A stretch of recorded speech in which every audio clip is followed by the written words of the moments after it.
Hello, hello, j'espère que tu vas bien. Donc me voilà aujourd'hui pour un récit captivant, celui de la quête du chronomètre. En deux mots, chrono et mètre plus loin.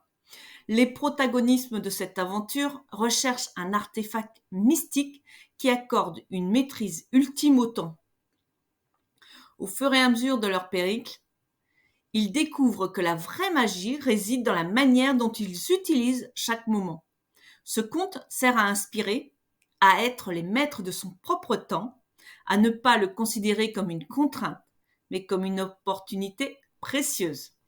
Alors, voilà, c'est parti. Alors, salut toi, aventurier du temps. Attache ta ceinture et prépare-toi à embarquer dans la quête du chronomètre.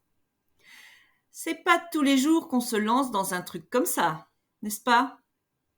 Alors, voilà. Il y avait une bande de potes, des déglingués du quotidien. Ils en avaient ras-le-bol du tic-tac régulier de la vie. Alors, un jour, ils apprennent l'existence d'un truc appelé le chronomètre. Un artefact qui te transforme en as du timing. Genre, tu traverses les heures comme un surfeur déchire une vague. Tu vois le truc? C'était l'équivalent d'un smartphone quantique, mais en mieux. Ils se sont dit, putain, ça c'est le truc qu'il nous faut. Alors, les voilà partis à l'aventure, entre les minutes et les secondes, à la recherche de ce bijou temporel.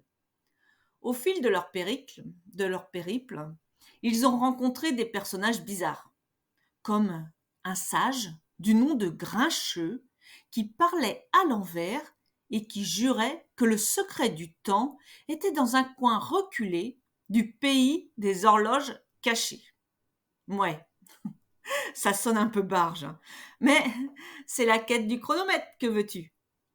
Ils ont dû traverser des contrées étranges, genre le désert des minutes qui n'en finissent pas. Là, c'était chaud. Le soleil tapait dur et t'avais des aiguilles de montre qui poussaient comme des cactus. Mais nos héros, ils avaient la niaque, tu vois. Puis, ils ont atterri dans la forêt des heures perdues, où le temps te joue des tours, genre, t'as l'impression d'avoir vécu une semaine alors que t'as juste pris un café. Les arbres te chuchotaient des énigmes existentielles à l'oreille. C'était un peu comme discuter avec une horloge philosophique. T'imagines? Finalement, après des péripéties à n'en plus finir, nos potes ont débarqué dans la caverne des secondes sages. Là, ils ont découvert que le chronomètre n'était pas juste un gadget temporel, mais une leçon de vie. Il te donnait pas juste le contrôle du temps, mais te montrait comment l'utiliser avec sagesse. Le vrai pouvoir, c'était de comprendre que chaque seconde compte, que chaque instant peut changer ta vie. Alors nos aventuriers ont décidé de ne plus courir après le temps, mais de le savourer. Ils ont compris que la véritable magie était dans le présent, dans l'instant où tu respires et que t'es vivant.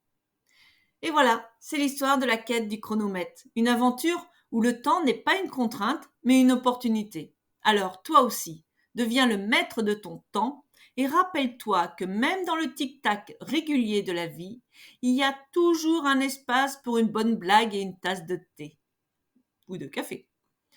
Allez, camarade, à toi de jouer avec le temps. Je te souhaite une très très belle fin de journée dans la joie, la bonne humeur et l'abondance et de profiter de chaque instant. Donc je suis Nadia, la fée joyeuse, coordinatrice du bien-être organisé. Et je te dis à bientôt. Bye bye.